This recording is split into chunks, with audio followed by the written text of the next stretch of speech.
सतीश जी का ये कहना है रोहित जी कि एक माहौल क्रिएट हो जाता है। लेकिन सतीश जी, रोहित जी एक जवाब दे उससे पहले मैं भी अपना एक सवाल रख देता हूं, फिर रोहित जी जब कहें तो आप जवाब दे दीजिए।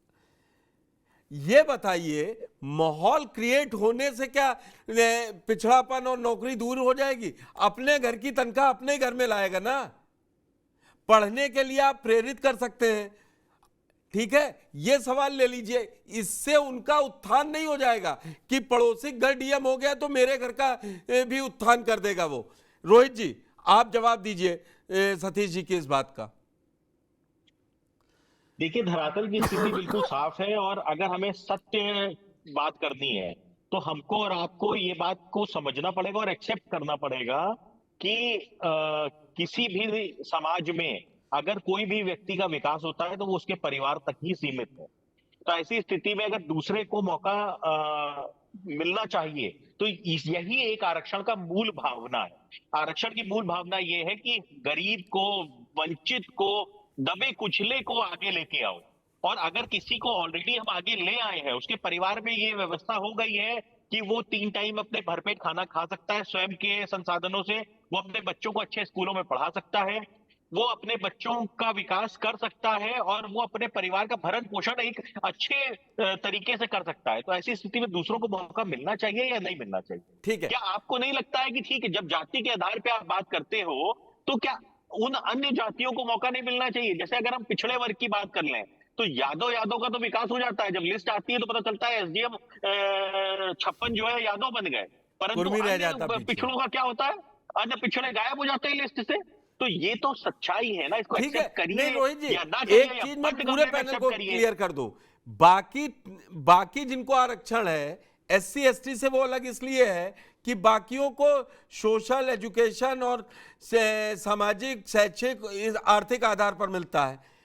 लेकिन एससी एसटी में अनटचेबिलिटी की बात जो सतीश प्रकाश जी ने रखी, वो चौथा क्लॉज लगाए, इसीलिए 341 को टच नहीं करते हैं। उसकी जो क्लॉज 2 में 66 जातियां पड़ी हैं। अनुपम जी आपका बड़ा बड़ा स्वागत है। दरअसल कोटे में कोटे को लेकर बीजेपी फंस गई है। समाजवादी पार्टी ने कल स्टैंड चेंज कर लिया, वो बोले हम विरोध करेंगे, क्योंकि मायावती ने भी कर लिया था, उनको लगा उनकी सोशल इंजीनियरिंग चली जाएगी अब। और यूपी में 10 सीटों पे उपचुनाव है, आप जानते भी हैं। आपका टेक, बीजेपी शांत क्यों है?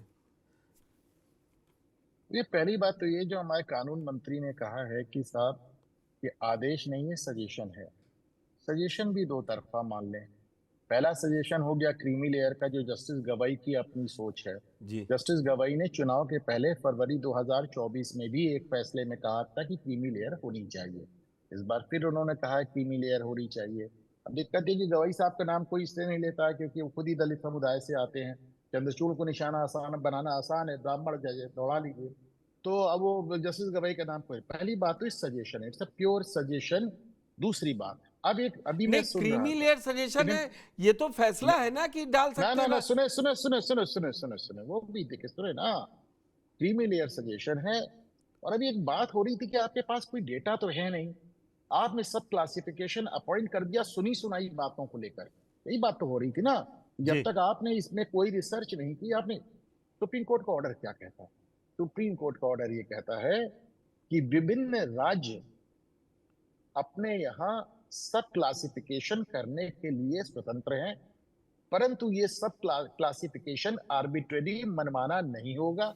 बिल्कुल। जब वो सब क्लासिफिकेशन करेंगे तो उसका जुडिशियल रिव्यू होगा।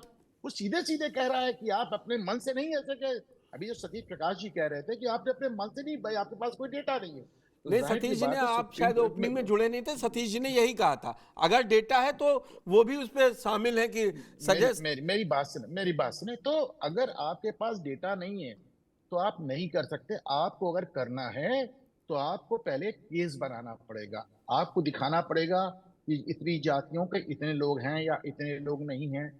1997 में जब चंद्रा बाबू नायडू ने किया था 1997 में, तो उन्होंने जी एक केस बनाया था। 1975 में जब जैल सिंह ने किया था, ज्ञानी जैल सिंह ने जब किया था इसको पंजाब में, तो जी उन्होंने एक केस बनाया था। 17 साल पहले जब नीतीश कुमार ने किया था इसको, उन्होंने भी एक केस बनाया था, एक स्टडी रखी थी, साहब ऐसा ऐसा है, ये जातियां रह गई, ये जातियां। अभी झारखंड में इस तरह के डेटा सामने आ रहे हैं। सुनिए, तो आप बिना डेटा के इस तरह के आदेश नहीं कर सकते। उसके बाद भी जब आप आदेश करेंगे तो फिर उसका जुडिशियल रिव्यू होगा। तो बात ये नहीं है कि उन्होंने राज्य सरकारों से कहा है कि कर दो, उन्होंने बिल्कुल नहीं कहा कहा है। चाहे तो कर सकते हैं, और वो जो आप करेंगे सब क्लासिफिकेशन, वो इतना रीजनेबल और इतना स्पीकिंग ऑर्डर होगा कि उसकी जुडिशियल रिव्यू होगी। बात को समझिए, मतलब वो आदेश वो भी नहीं है, वो भी आपको अनुमति प्रदान की गई कर है, दी है। और हाँ, लेकिन उस अनुमति का दुरुपयोग ना हो सके इसलिए उसमें शर्तें भी लगा दी गई हैं। तो इस बात को इतना ज्यादा, मतलब अब रही बात क्रीमी लेयर की, तो क्रीमी लेयर एक जस्टिस गवाई का अपने अपना एक उनका वो है, क्योंकि वो दलित समुदाय से आते हैं, उनके पिताजी 3 राज्य के गवर्नर रहे हैं, तो कहीं ना कहीं उनको अपने अंदर से ये बात कचोटती है कि साहब मैं इतने प्रिविलेज बैकग्राउंड से आता हूँ। उन्होंने फरवरी 2024 में भी, चुनाव के पहले भी एक सजेशन दिया था, उन्होंने दोबारा ये जजमेंट खुद लिखाया है। उनके साथ अगर इस जजमेंट में किसी और जज ने हामी भरी है तो जस्टिस पंकज मित्तल है।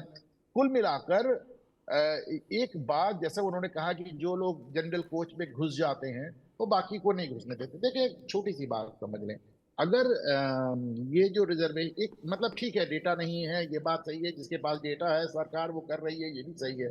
लेकिन एक बात तो बहुत लॉजिकल ना, जैसे हम और आप भले अर्थशास्त्री ना हो, परंतु 2 और 2 4 होता है, ये तो हम भी जानते हैं और आप भी जानते हैं।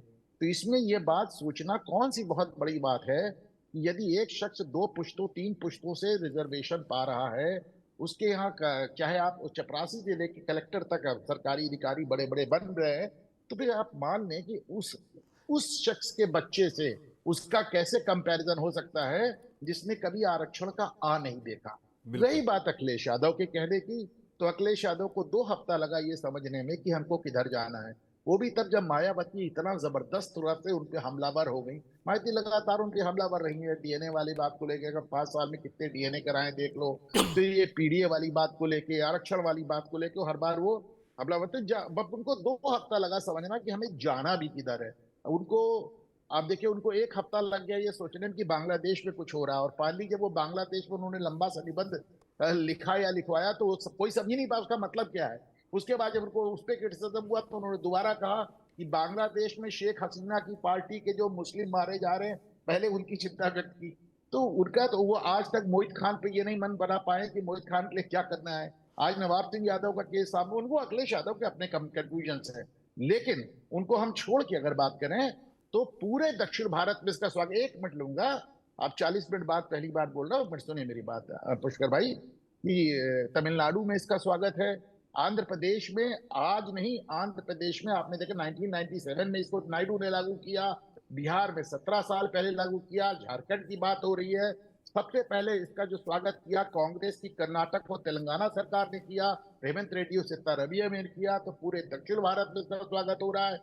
राहुल गांधी, मल्लिकार्जुन खड़गे एकदम खामोश हैं इस पे, बसपा उन पे हमला कर रही है, वो मल्लिकार्जुन खड़गे को बाबू जगजीवन राम की स्थिति में रखना चाहती है। शो बॉय ऑफ कांग्रेस, जैसे ना मौलाना आजाद को एक बार जिन्ना ने कहा था शो बॉय ऑफ कांग्रेस, तो जैसे वो कहते हैं Jagjivan Ram show boy of Congress, उसे उनको दलित बना के बैठा दिया उनके हाथ। इसी तरह वो खड़गे पे हमला कर रहे हैं लगातार कि साहब खड़गे बोल नहीं रहे हैं, राहुल बोल नहीं रहे, प्रियंका बोल नहीं रही है, लेकिन उनकी राज्य सरकारें इसका वेलकम कर रही है। जहां तक भारतीय जनता पार्टी का सवाल है, वो जब देख रहे हैं कि जब मामला खुद ही कांग्रेस इसको इतना जबरदस्त तरीके से उठा रही है, जब इसको बिहार में पहले से स्टैब्लिश्ड है, झारखंड में बात हो रही है, आंध्र, पूरे साउथ इंडिया में बात हो रही है, तो उन्हें मालूम है कि जब विपक्ष ही इस मामले को ऐसे सर पे लेके नाच रहा है तो हमको अभी तुरंत कुछ करने की जरूरत नहीं है। नहीं, हम ये we will simply ये follow them। जो सत्ता में पार्टी बैठी है उसको ये ऐसे थोड़ी ना चलेगा, एक स्टैंड लेना पड़ेगा। मैंने, अरे आप भैया शायद जुड़े थे कि उन्होंने नहीं लिया जुड़े? है, स्टैंड उन्होंने लिया है। जब हमारे अटॉर्नी जनरल या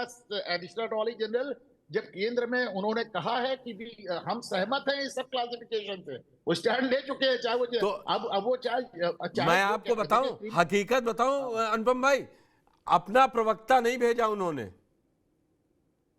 बोले कि अभी स्टैंड नहीं क्लियर है। पुष्कर भाई आप मेरी बात ही नहीं सुन रहे हैं। उनको लग रहा है कि जब विपक्ष इसको सर पे लेके नाच रहा है तो हमको तो सीधे उनको फॉलो, क्रीमी लेयर पे उन्होंने अपना सिद्धांत साफ कर दिया कि साहब क्रीमी लेयर नहीं मानेंगे। रही बात सब क्लासिफिकेशन की, तो अभी उत्तर प्रदेश में योगी आदित्यनाथ करने नहीं जा रहे। देखिए आज दलितों के सब क्वालिफिकेशन पे भले ही इनको अखिलेश यादव को 2 हफ्ता लगा हो, लेकिन रोहिणी आयोग की बात आते ही सब के सब एकदम बुरी तरह मैं चढ़ वही जाते कह हैं। रहा था, आगे आएगा। मैं रोहिणी सतीश जी आयोग के नहीं पास होना जाता हूं। चाहिए। सतीश जी, क्या अब जाति जनगणना मजबूरी बनाएगी विपक्ष?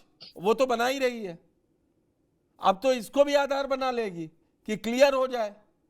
भाई डाटा नहीं है तो जाति जनगणना भी होगी, नंबर तो चाहिए ही होंगे ना। देखिए देखिए देखिए, सुनिए सुनिए सुनिए सर, देखिए जी डाटा की जहां तक मैं बात बता दूं, सुनिए सुनिए। भारत में अनुसूचित जाति जनजाति की जनगणना 1911, जी बाकायदा 1907 में दलितों के एक समूह ने मिलकर के एक प्रत्यावेदन दिया उस समय के जनगणना आयुक्त को, और भारत में दलितों की आबादी को हिंदुओं से अलग कर दिया। उसके 10 मानक हैं। मैं वो ना मानक इसलिए नहीं बताना चाहता कि लोगों की भावनाएं खराब होंगी, मैं सही। अपनी बात यहाँ कहने के लिए आया हूँ। मिश्रा जी ने जो बातें कही हैं वो बातें सुनने में बहुत अच्छी लगती है कि एक पीढ़ी का व्यक्ति अगर आरक्षण का लाभ ले गया तो वो दूसरी पीढ़ी में क्यों जाए। लेकिन आप मुझे एक बात का सवाल का भी जवाब देंगे कि आरक्षण का कारण क्या है? आरक्षण का कारण है जाति, और जो जातीय व्यवस्था में जीने वाले लोग हैं वो 1000 साल से इस जाति का लाभ उठा रहे हैं। उन्होंने कोई परीक्षा दी थी? मुझे आप ये बताइए कि सतीश दलित है, क्या दलित को सतीश को मौका दिया गया ब्राह्मण बनने सतीश का? भाई, मेरा क्या सिर्फ सतीश को एक सवाल का सुनिए सुनिए जवाब दे सुनिए, दें। आप सिर्फ सुनिए सिर्फ एक सुनिए, सवाल, एक जो आप मिनट, बात एक एक कह रहे हैं, करके। जो आप नहीं, जो आप बात कह रहे हैं, अगर देखिए, जो बात लगातार कही जा रही है कि एक साहब मिनट आरक्षण अनुपम से जी, मैं लाभ आप नहीं पास हो रहा। आऊंगा। सतीश जी से सवाल आप ले लीजिएगा, सतीश जी की बात कंप्लीट हो जाए। जी सतीश जी। देखिए अनुपम जी, मुद्दा ये नहीं है। मुद्दा ये है कि देखिए अभी इस देश में माननीय सर्वोच्च न्यायालय तक जो पहुंच है, आप दलितों की तो बात छोड़ो, गांव में रहने वाला ब्राह्मण भी सुप्रीम कोर्ट तक उसकी पहुंच नहीं हो पाती। आपको मालूम है कि भारत में न्याय मिलना कितना महंगा है? एक एक वकील की कीमत आपको मालूम है? तो ऐसी स्थिति में एक बहुत बड़ी आबादी जहां रोटी ठीक से ना मिलती हो, आप उम्मीद करते हैं कि एक व्यक्ति सुप्रीम कोर्ट से जाकर के कहीं ना कहीं न्याय लेकर के आ जाएगा? या तो आप न्याय की, या तो सरकार पैसा दे ना। आप एक काम कीजिए ना, आइए। आज सुन, दूसरी बात, जज का बेटा जज बन जाएगा, ये मैं कहना नहीं चाहता था। कितनी पीढ़ियों से आप जज बनने की आपने परीक्षा दी है? भारत में जज बनने की परीक्षा कुछ नहीं है। भारत में जज बनने की पहली क्या है कि आप लो ग्रेजुएट हो, 10 साल की आपकी प्रैक्टिस हो, और साथ में पहली ऐसी सरकारी नौकरी है कि जहां आपको 8000 कमाना आता हो, आपने बाकायदा आप इनकम टैक्स भरते हो। नौकरी में आने से पहले आपकी पहली क्वालिफिकेशन ये है कि आपको, आपके पास आमदनी का जरिया क्या है। मेरा कहना यह है कि सर ये बहुत सारी चीजें हैं, ये भावनात्मक मुद्दा है। कहीं ना कहीं देखिए, सुनिए, बांग्लादेश की स्थिति क्या रही? आपको क्या नहीं लगता कि ये दुनिया ग्लोबल है? ये कहीं ना कहीं आसपास होने वाली घटनाओं को लेकर के लोग प्रभावित होते हैं। मेरा मानना यह है कि कहीं ना कहीं दलितों की भावनाओं को ना भड़काया जाए। कुछ लोग ऐसे हो सकते हैं कि उस जातीय समूह के अंदर असुरक्षा की भावना नहीं होनी चाहिए। नक्सलवाद कैसे पनपता है? नक्सलवाद ऐसे पनपता है कि जब एक पीड़ित व्यक्ति सिस्टम के पास न्याय मांगने के लिए जाता है और सिस्टम उसको कहीं ना कहीं धक्कारता है, तब उसको लगता है कि मैं सिस्टम के पास नहीं, सिस्टम मुझे न्याय नहीं दे रहा, उसकी भावनाओं को बाकी लोग कैश करते हैं। मेरा कहना यह है कि देखिए, बातें करेंगे, और जो आरक्षण की बात कर रहा हूं, एक छोटी सी बात पुश कर दी, उसके बाद नहीं बोलूंगा कि आरक्षण है क्या। आरक्षण को भारत सरकार का आरक्षण नहीं है।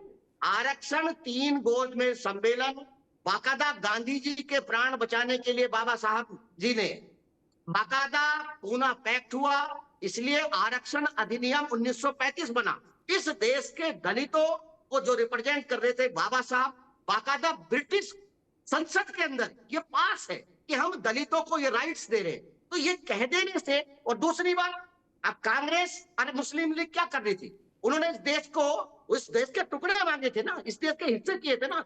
किसी भी दलित ने आज तक ये नहीं कहा कि हमको हिस्सेदारी चाहिए।